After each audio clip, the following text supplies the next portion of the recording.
درمیان میں بریک بھی آ گیا, تو کل کی ہیئرنگ میں کیا خیال ہے آپ کو, کیا لگتا ہے کہ کیا ہو سکتا ہے؟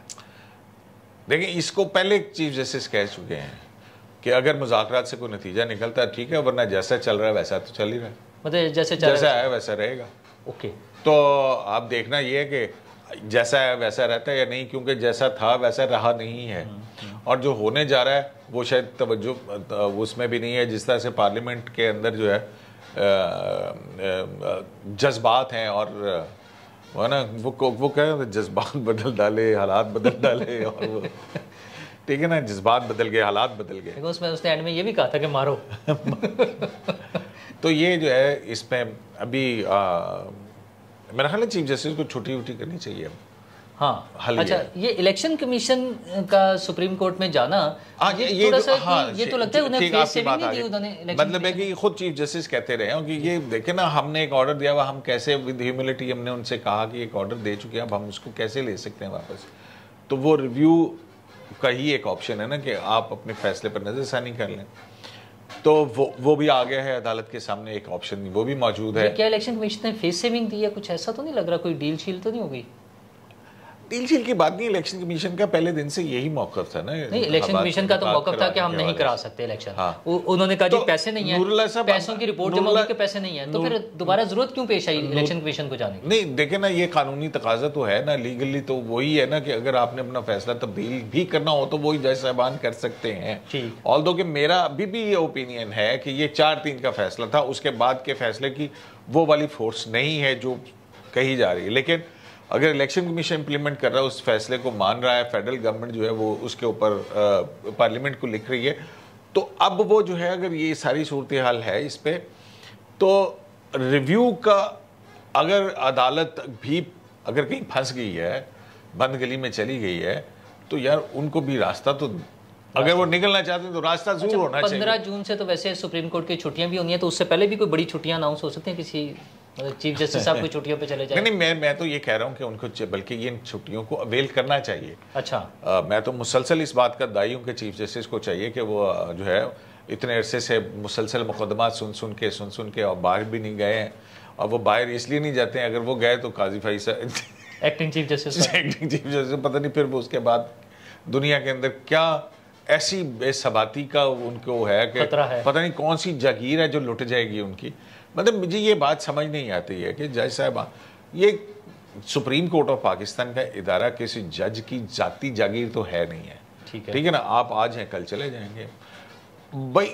تو آپ اس کو یہی لڑائی ہو رہی ہے کہ ون مین شو کے طور پہ اس کو چلانا ہے, یا پھر اس کو ایک وہ ادارہ جو ہر ادارے سے شفافیت کا متقاضی ہے, اس کو شفاف انداز کے اندر اور شفاف انداز کے اندر چلایا جائے. تو وہ جو ساس کی آس اور آڈیوز اور وہ جو ساری چیزیں تھی, وہ کچھ نہیں ان کا کوئی معاملات, ساس ہے تو آس ہے, کچھ اس طرح کی باتیں ہوتی ہیں. دیکھیں اگر ایسی بات ہے, میں سمجھتا ہوں کہ اور کچھ لوگوں نے کہا دلیا آخری سانس ہے. دیکھیں وہ لوگوں نے کہا, لوگوں مذاق بھی اڑاتے ہیں, وہ سارے ٹھیک بات ہے, لیکن اس ساری صورتحال میں دیکھیں ایک بہت بڑا جو آپ کا فنڈامنٹل رائٹ ہے نا, وہ انکروچ ہو رہا ہے. میں اس کو اس طرح سے دیکھتا ہوں کہ ٹھیک ہے, اگر آپ نے کسی نے سیکیورٹی اداروں نے, انٹیلیجنس اداروں نے کسی کی آڈیو ٹیپ یا کرنی ہے, تو اس کا there must be some procedure, اس کو فالو ہونا چاہیے, قانون کے مطابق چلیں. دیکھیں جب رول آف لا کی بات کرتے ہیں نا ہم قانون کو, پھر قانون بڑا ہوتا ہے, شخصیات بڑی نہیں ہوتی ہیں. ٹھیک بات. تو اسی طرح سے چلنا چاہیے.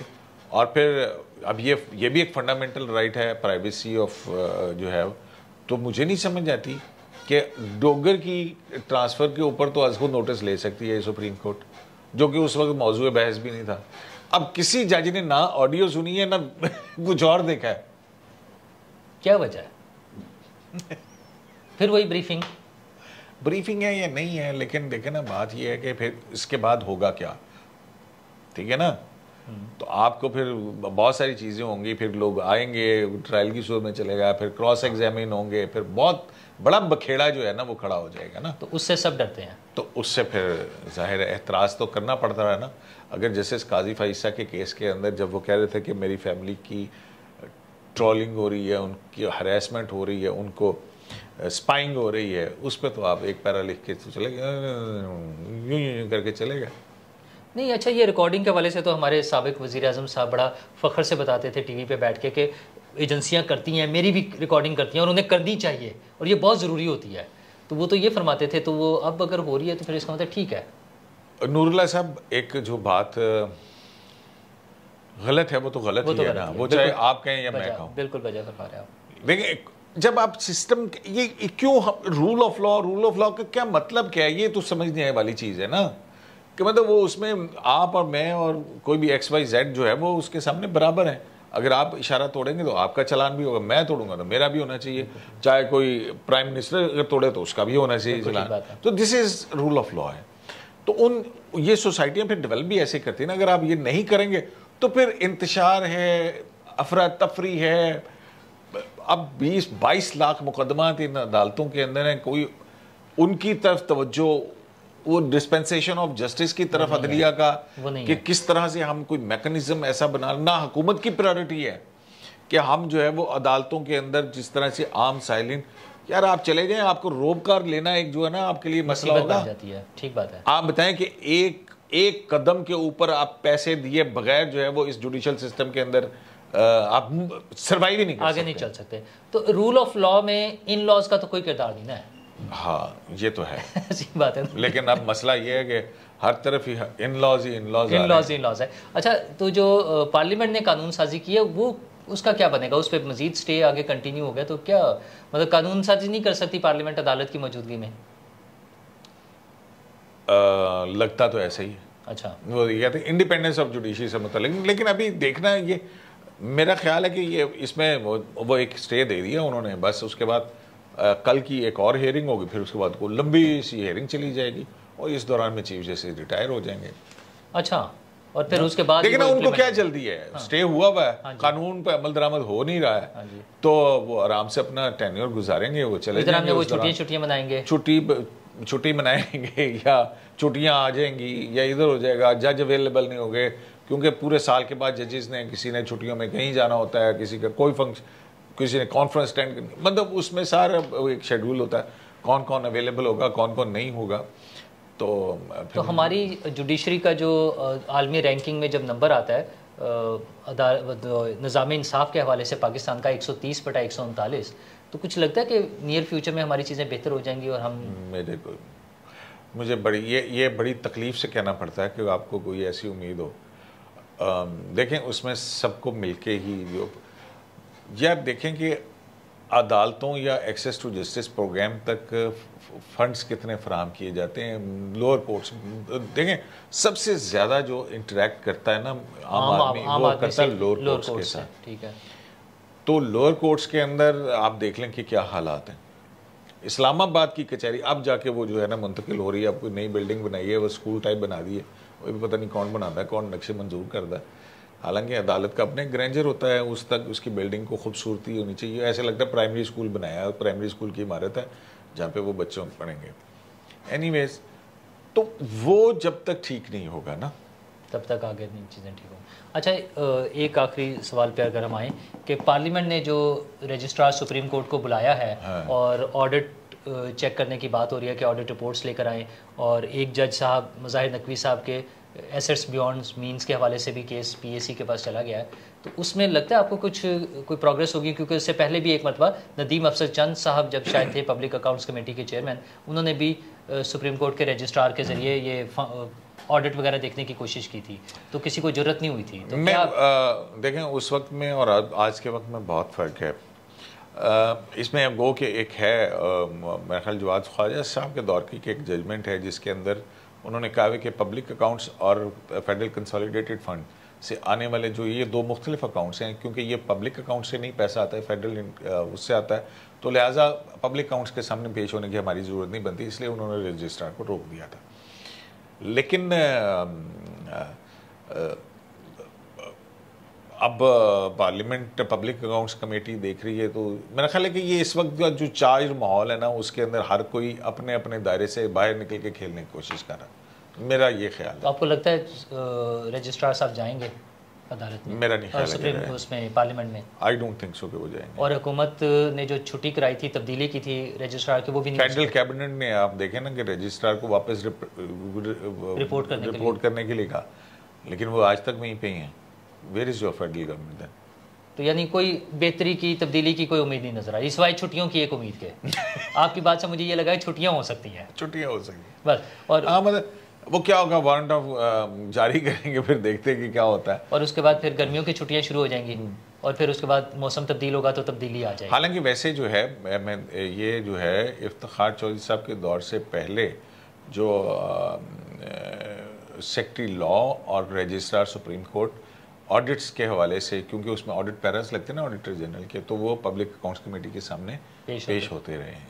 بس یہ پریسیڈنٹ بھی تو فائنلی اب یہی لگ رہا ہے کہ یہ حالات اسی طرح چلتے رہیں گے، پلس کشمکش چلے گی، کشمکش کے ساتھ چلتے رہیں گے. اس دوران میں کچھ چھٹیاں ہو جائیں گی، پھر گرمیوں کی چھٹیاں، اور پھر جو ہی موسم تبدیل ہوگا تو تبدیلی کی لہر آ جائے گی. سپٹمبر کے بعد تو ویسے ہی تبدیلی آ جائے گی. تو امید رکھتے ہیں کہ اس سے پہلے میرے خیال میں وہ صدر کا الیکشن بھی ہو جائے گا. اس سے پہلے ہو جائے گا؟ ہاں، 9 اگست سے پہلے آپ کو صدر کا الیکشن بھی اس ملک کے اندر نظر آئے گا. ماشاءاللہ. صدر کا الیکشن یعنی نئی پارلیمنٹ آنے سے پہلے ہو جائے گا. موجودہ پارلیمنٹ میں پی ٹی آئی کے بغیر صدر کا الیکشن ہو جائے گا، اور صوبائی اسمبلیوں کی غیر موجودگی میں. ہاں، آئینی رکاوٹ تو نہیں ہے اس میں. اس میں صرف ایک ہی ہے آئینی رکاوٹ کہ اگر قومی اسمبلی موجود نہ ہو تو پھر صدر کا الیکشن نہیں ہو سکتا. لیکن یہ ہے کہ اگر صدر کے عہدہ ختم ہونے کے 30 دن پہلے الیکشن ہو سکتا ہے. 30 دن پہلے بھی ہو سکتا ہے. لیکن ناظرین، باقی تبدیلیوں کا ہم تو سوچ کر بیٹھے تھے کہ سپریم کورٹ میں کوئی تبدیلی ہوگی، چھٹیاں ہوگی، حکومت ہوگی. لوگ وزیر اعظم کی نااہلی کی باتیں سنتے تھے. قیوم صدیقی صاحب بتا رہے ہیں کہ 9 اگست سے پہلے صدر صاحب تبدیل ہو جائیں گے، اور اس کے لیے نہ پنجاب اسمبلی نہ کے پی اسمبلی کی ضرورت ہے، نہ ہی پی ٹی آئی کی ضرورت ہے. تو پھر پی ٹی آئی والے تو ویسے ہی پلستر سے ویل چیئر تک پہنچ گئے ہیں، تو ان کو ہم گڈ لک کہہ سکتے ہیں. عمران خان صاحب کو اللہ تعالیٰ انہیں صحت دے، اور قیوم صدیقی صاحب کا شکریہ. ہم آئندہ بھی آپ کے خیالات سے مستفید ہوتے رہیں گے. نہیں، پہلے تو وہ پرانے کا حساب دینا. آپ حساب کوئی بھی نہیں دیتا، سپریم کورٹ حساب نہیں دیتی. آپ نے ہم سے حساب مانگنا ہے. ہم نے ان کا ایک مرتبہ ریکارڈ کیا تھا، لیکن وہ ناگزیر ریکارڈ کیا تھا، لاگ ریکارڈ کیا تھا، ایک وی لاگ ریکارڈ کیا تھا ان کے ساتھ، لیکن ناگزیر تکنیکی وجوہات کی بنا پر وہ آن ایئر نہیں ہو سکا تھا، آپ تک نہیں پہنچ سکا تھا. پتہ نہیں وہ وجوہات تھیں یا جان بوجھ کے آپ نے میرے ساتھ 1 اپریل فول کیا. نہیں، ایسی بالکل بات نہیں ہے.